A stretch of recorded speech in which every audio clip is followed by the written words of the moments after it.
Et si tout se résumait à ça, finalement? Abeille ou mouche? C'est une idée toute simple, mais super puissante. Et c'est ça qu'on va creuser ensemble aujourd'hui. Regardez, c'est ça le choix. C'est frappant, non? D'un côté, on a la mouche. Elle, son truc, c'est tout ce qui est en décomposition, la saleté, le négatif. Et de l'autre, l'abeille. Elle ne vise qu'une chose, le nectar, le bon. C'est simple, un chemin mène à la poubelle, l'autre à la ruche.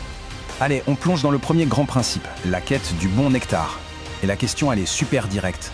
Au fond, de quoi est-ce qu'on se nourrit chaque jour? Pas juste physiquement, mais spirituellement, mentalement. Imaginez qu'on a le choix entre deux menus, tous les jours. D'un côté, le menu fast-food toxique, vous savez, celui qui laisse lourd, pas satisfait du tout. Et de l'autre, le menu gastronomique, celui qui nourrit vraiment, qui donne de la force. La différence, elle est juste radicale. Et ce qui est intéressant, c'est de voir ce qu'il y a dans ces menus. Le menu toxique, c'est quoi? C'est le scroll infini sur des réseaux sociaux qui plombent le moral. C'est le bruit constant du monde, la colère, les querelles, les distractions qui ne mènent nulle part. En face, le menu gastronomique, c'est la présence de Dieu, la louange, sa parole, le vrai nectar spirituel. Et le truc, c'est qu'on ne peut pas espérer avoir une vie douce si on se gave d'amertume. C'est juste logique. D'ailleurs, ce principe, il est résumé de façon incroyable dans ce verset de Philippiens, chapitre 4. C'est une invitation claire en fait, à concentrer ses pensées sur ce qui est vrai, ce qui est noble, juste, pur. C'est comme un guide pratique pour choisir son menu spirituel au quotidien. Et ça nous amène tout naturellement au deuxième point, la puissance de la ruche. Et là, la question est tout aussi fondamentale. Est-ce qu'on est fait pour vivre seul dans son coin ou en communauté? Regardez cette image, elle parle d'elle-même. D'un côté, l'illusion du solo. Une abeille toute seule, complètement vulnérable, sa batterie spirituelle, elle est à 5%. À côté, on a la puissance de la ruche. Là, c'est un collectif, ils sont soudés, invincibles. Batterie à 100%. Il n'y a pas photo, la force, elle est clairement dans l'unité. Et cette force, elle est immense. Pensez à ce chiffre, 50 000. 50 000, c'est le nombre d'abeilles qui bossent ensemble dans une seule et même ruche. Une abeille seule, elle est super fragile. Mais ensemble, c'est une véritable superpuissance. Elles accomplissent des choses qu'une seule abeille ne pourrait même pas imaginer. Et pourtant, la tendance aujourd'hui, c'est souvent de faire l'inverse. On entend beaucoup cette idée de vouloir Jésus, mais sans l'Église. De vouloir la bénédiction, ok, mais sans l'engagement, sans les contraintes de la communauté. Le problème, c'est qu'un chrétien isolé, c'est un chrétien qui, tôt ou tard, va s'affaiblir. Et c'est justement cette force de la communauté qui nous ouvre la porte du troisième point. Et celui-là, il est peut-être le plus profond de tous. On va parler de l'alchimie du miel. Comment on peut transformer la douleur en autre chose. Ce schéma, c'est une métaphore vraiment puissante. Regardez bien.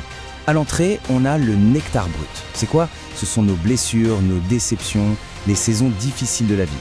Ensuite, ce nectar, il passe à travers un filtre, le Saint-Esprit et l'obéissance. Et à la sortie, on obtient du miel pur, un témoignage, une guérison, une bénédiction qui peut aider les autres. Donc le processus est super clair en 3 étapes. 1. On part des épreuves, du nectar brut. 2. Ça passe par le filtre de la foi. Et 3. Ça devient un témoignage précieux du miel qui va nourrir et encourager d'autres personnes. Ce qui est incroyable, c'est l'idée que rien n'est perdu. Jamais. Le message au cœur de tout ça, c'est ça. La souffrance n'a pas à devenir un poison. On peut, avec Dieu, la laisser se transformer en miel. Une douleur qui était personnelle devient alors un témoignage puissant pour tout le monde. On arrive au 4e principe, polliniser son environnement. La question est simple, mais elle est énorme. Quel est l'impact qu'on a sur les gens, sur les lieux, autour de nous? Alors, imaginez 2 scènes. D'abord, le mode mouche. Une personne entre dans une pièce et tout d'un coup, on sent la tension, la critique, une sorte de lourdeur. L'atmosphère devient sombre. Maintenant, le mode abeille. La même personne entre et là, c'est la paix, l'encouragement, la vie qui remplissent l'espace. Radicalement différent. C'est une bonne question à se poser, ça. Quand on entre quelque part, est-ce que la pièce s'illumine ou est-ce qu'elle s'assombrit? Parce que l'abeille, elle ne fait pas juste du miel pour elle. Non, partout où elle va, elle apporte la vie. Ok, 5e et dernière clé. C'est le travail de la persévérance. La puissance de l'effort, fidèle, constant. Et cette image le montre tellement bien. Le miel, ça ne se fait pas en un claquement de doigts. Le petit travail quotidien de l'abeille, une goutte de nectar par-ci, une autre par-là, ça peut paraître insignifiant.